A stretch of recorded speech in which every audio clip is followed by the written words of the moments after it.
Welcome to episode 28, one of many that I've been sitting on for far too long. I sat down with Chris Johnson at a recent American Glaucoma Society meeting to discuss some of my pet peeves about visual field testing and what lies on the horizon. Chris is professor of ophthalmology and visual sciences at the University of Iowa and a world-renowned perimetry expert. I'm Rob Schertzer, a glaucoma specialist and educator in practice for more than 20 years, and we're talking about glaucoma. Well, welcome to the show. I'm talking today with Chris Johnson, and we'll talk about random topics on visual field testing, I guess, with your wealth of experience over the years. And thought maybe I'd start with a pet peeve or two of mine with visual fields and see if there's any way we could deal with them. One of the ones I have is with myopic patients with tilted optic nerves. We do these visual fields and we'll get these field defects that cross the horizontal midline. And you just sort of look at it and go, yeah, that's just tilted optic nerve, and that should be, that accounts for the visual field. But some of these patients do have glaucoma that we could be missing, and we're using other tests to go by as well. But it would be nice if there was a way to do visual field testing, but I guess the bottom line is we don't really have the proper control that we're comparing them to, because we're comparing them to others of the same age, but not to others where their nerves are tilted. Yeah, so I think the tilted disc is a real problem. This is something with imaging and OCT and also evaluation of optic disc photos that becomes a challenge. But in visual fields, I think one thing that might be helpful, there is a new device now that has the Humphrey Field Analyzer 3 that has a liquid lens that allows for correction of spherical refractive error, and it may be that changing the refraction and all will help to evaluate those areas around there.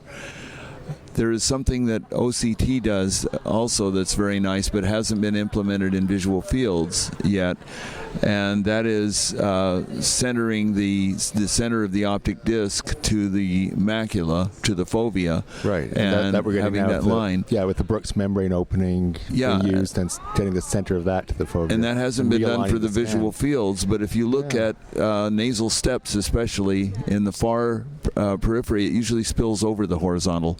Right. And I think correcting for that and doing in a similar alignment as you would do for OCT would be useful. So is there a way to technically do that for field tests? It has been done, but you have to do the OCT first so that you get the angle and the centration of it. I think that possibly with some of the new innovations, there's a new device that we will be evaluating, and I will disclose that I'm a consultant for that company that's doing microperimetry that will have a scanning laser ophthalmoscope combined with microperimetry of the central 30 degrees. And I think by having those where you're able to obtain structural and functional information at the same time would allow you to do that kind of correction. And it may also be possible to look at myopic discs and tilted discs in a fashion that would help to adjust for that. But that's going to take some work to do. I think that's an interesting problem. This is something that I see I go to Neuro-Op conference every morning, and we often go through that with both the imaging and the fields. It is a challenging issue. And now, is this something that the Flattening perimeter that Heidelberg has, does that correct for that at all too, or that's just superimposing a normal sort of visual field without correcting for orientation? Yes, it's just showing the information. It's able to acquire it, and it's linked to the spectralis. Right. But it's not collecting the information at the same time or using information interactively between the two. So that wouldn't correct for a tilted disc. No.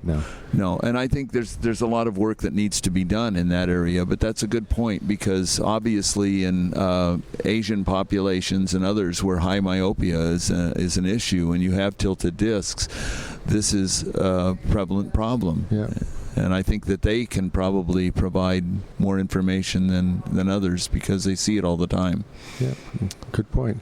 Another pet peeve that comes to mind, then we could get on to anything that you want to talk about, Okay. is the flattening of the frequency of seeing curve that we get. So because of that phenomenon, that as a patient gets a bigger and bigger visual field defect, they become less and less reliable. So they get more and more fluctuation.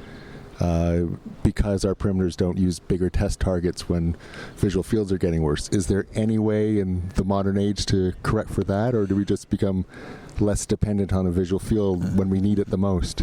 I think that's an interesting challenge because the more damage you have in the visual field, the higher the variability. We have done some techniques with Bayesian strategies by tweaking them a bit, where we have been able to keep the variability constant over the entire dynamic range. That was not for standard perimetry, but for frequency doubling on the matrix perimeter. And not only our group, but several others have found that there's a constant amount of variability no matter how much damage you have. So I think there are strategies that you can use in terms of the way in which you're acquiring the data and how you're setting up your strategy that would be helpful. Obviously, as you mentioned, target size is an issue that we've dealt with too. We have a special perimeter that has a size 6 target. And we are looking at that to see if you lose anything in terms of being able to detect small defects or shallow ones with a large target, and also whether you can reduce the variability and the retest reliability of this by using that. I think that one of the things I became convinced of with frequency doubling, we had a 10 degree by 10 degree target, and we were able to have nearly as good performance in terms of detection of visual field defects with a very large target. So I think, again, there are possibilities, but that's something that will require some further work. Yeah, so those are good pet peeves, though. Thank you. So are there practical solutions now that we could be doing, or are these just specialized machines that you have hiding in your lab? Well, there's a difficult situation. There's research, and then there is the commercial application, right, and that involves marketing and many other issues. So it is a balance of all of those things. There has to be a demonstration of value added. So I think if there's enough demand and if there's enough interest in this, that will drive this. But it takes time. Right. I remember when I first started doing automated perimetry, many people said this will never replace a skilled perimetrist. And if that skilled perimetrist is Doug Anderson or Stephen Trance, I would agree wholeheartedly. Right. However, everybody uses automated testing it's hard to find now. a skilled perimetrist anymore. When people started arguing about which machine was better, I thought we're making progress. Wow. There are some things that I think are useful in the horizon too. One thing that I think is becoming more prevalent because structure is showing changes in the macula in glaucoma. Right. And I think that functionally we don't have many tests that really look at macular dysfunction right now. So I think that's a challenge. Right. And one of the things that I've been interested in is looking at heterogeneous or patchy loss. We don't have any good tests that will allow us to look at patches of loss. There's one that has caught my attention that was developed by Lars Friesen called rare bit perimetry. And I believe that that's a technique where he's using superthreshold targets and having people localize with fine detail mapping, whether they see one target or two. It needs to be refined, but I think that may be very useful for the macula. So is it like a 2-point discrimination sort of test, or? It's more of a detection. It's a superthreshold target. Okay. But you have to determine whether you saw one target or two, okay, or none. So you press that, and sometimes it will present 2 targets, sometimes it will present 1, and it does it in a fine detail map. I think that concept, and particularly if you're looking at an informatics group that can optimize this, that might be a way of getting at patchy loss. So in what situations would you get patchy loss? Is this an early finding in glaucoma that we're postulating, or? I think that there is probably there's thinning of the retinal ganglion cell complex in the macula in glaucoma. Many people have demonstrated that, but I don't think that it's clustered. I think it's more random. So I think the patchy loss would be a way of picking this up. Oh, that's a good point. So that's one area. The other thing is home testing, and tablets and smartphones are becoming much more prevalent for testing, and they're really quite reliable instruments. And you've been involved in developing a tablet for That's testing, correct. right? That's correct. And I think that this will be very useful for populations that don't have access to standard health care and eye examinations.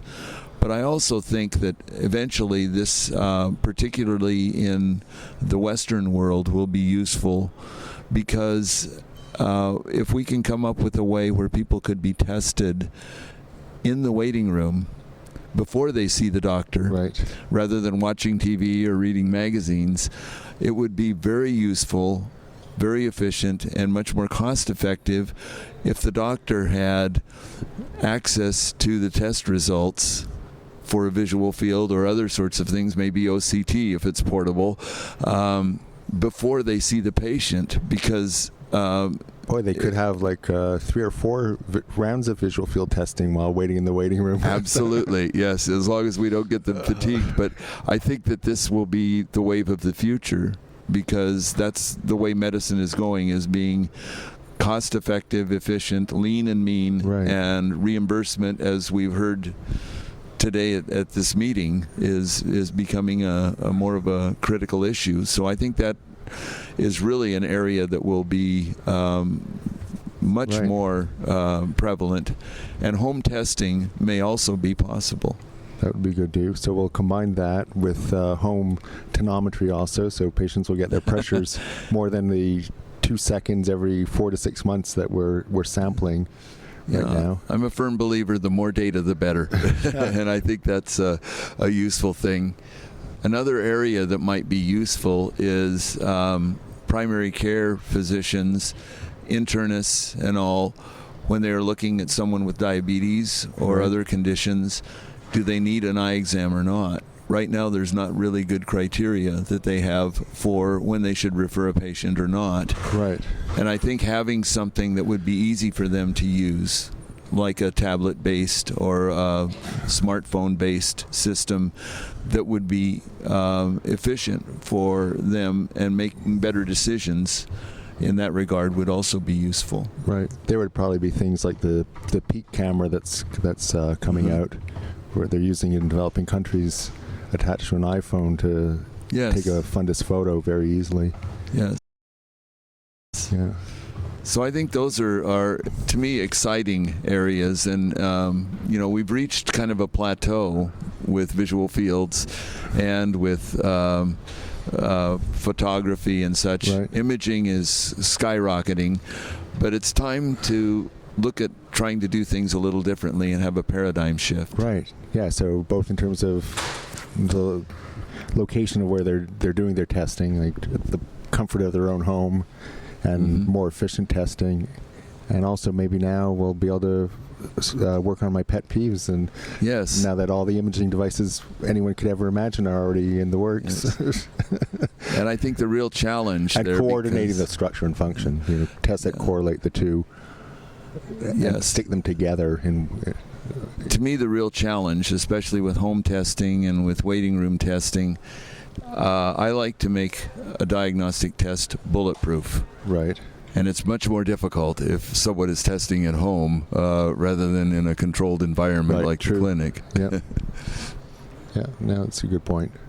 But have to have some degree of testing in the clinic. But I guess some of that could serve as screening tests, that you could do more detailed tests in the office. And Any other things you I have think in mind about that's. field? I think that's about it. Yeah, covered an awful lot in the short time there. Cool. It's great talking to you again. Oh, it was so much. a pleasure. Thank you. That's our show for today. Thanks for your patience as I slowly push out new episodes, including my discussions with Ron Fellman and Murray Johnstone that will be out soon. If you subscribe via iTunes, Pocket Casts, Google Play, Stitcher, or wherever fine podcasts are found, you will get the new episodes as they come out. If you like the show, please leave us a rating on iTunes and tell your friends about it. Drop me a line at podcasts@iguy.org, that's IGUY, with your comments. Visit wholelottarob.com, westcoastglaucoma.com, or follow me on Twitter at Rob Schertzer.